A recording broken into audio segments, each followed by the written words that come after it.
So we've just seen Alinghi Red Bull Racing reveal their race boat for Barcelona this summer. The first version 2 AC75 that we've laid our eyes on, and it is quite a sight. Now, we are going to come back and do a full video once the boat's launched and we can see the foils and the rigs and the whole systems. That will be coming. But given how excited I am, I did want to share with you some of the things that I've seen on this hull, which I think are really interesting. So first of all, there's a massive bustle, skeg, whatever you want to call it. The effectively international moth part of the hull has got so much more volume and is so much deeper than anything we saw on the Rehutai. I mean, this boat is very much Rehutai on steroids.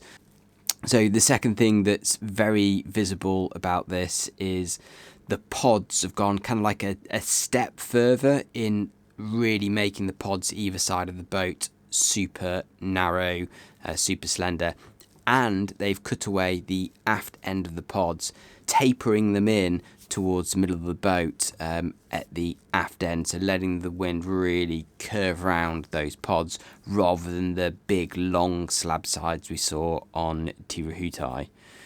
This has left them with effectively a transom stern end, which is just a solid T, wafer thin along the horizontal, but then that kind of big deep moth hull. There are quite a few features we see from Rehutai. So in the midsection around where the foil cant boxes are, I'd say we've still got this kind of 4-stage hull. So we've got the slab sides and the pods.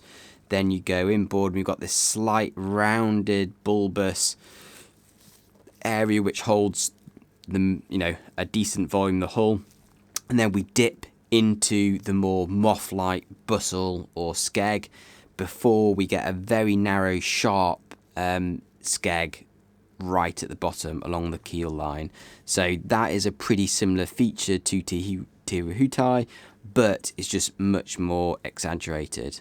We also know, we can see clearly there is a mast ball plinth in the middle of the boat. So that tells us that the deck, that mast ball location is fixed relative to the foil arms. So we know the deck has been dropped. It's not that the sides have been raised. We know it's a deck that has been dropped. So they'll be sailing with a mast foot extension on this boat. So that is a feature from the last cup, which is seen returning. Now, the other area where this boat kind of differs from Rehutai is at the bow. There's two things. So below the waterline on the lower hull surface, you can see an obvious stepping, and that step kind of merges as you go back along the hull into the bulbous area and the bustle. So the kind of differential between the two spreads to a little bit more volume a little bit sooner in the bow, which could be as a result of making it a little bit more favourable in the Barcelona waves if it goes down the mine. But also this is a very kind of slendered down, stripped down hull, and there is a limit. There's a minimum volume the hulls must enclose, and there's a minimum volume in the bow that they must have.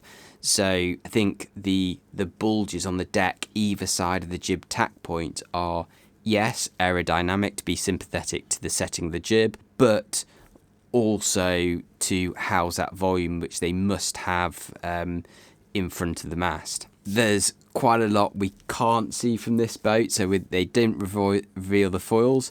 Now in this cup, shrouding is illegal, but only after you go to launch your boat. So as they've not gone to launch it, they can still shroud, and they shrouded the foils. That's interesting because it tells me that they think people could still potentially copy at this late stage their foils. All in all, I really like the design. I mean, effectively, I'm not an America's Cup designer. I've not got access to all the tools they do, but as a logical progression from what we saw with Rehutai in Auckland, this seems like an obvious next step forward. There's nothing particularly shocking about what they've done, and the bit of extra volume in the bow and the deeper skeg bustle thing seems to be good for Barcelona and greater wave height. So all that seems pretty logical. It also probably hints that we're not going to see the boat sailing with quite the extreme cant angles as last time, because I'll have to have the arms canted down a little bit further to accommodate that deeper bustle.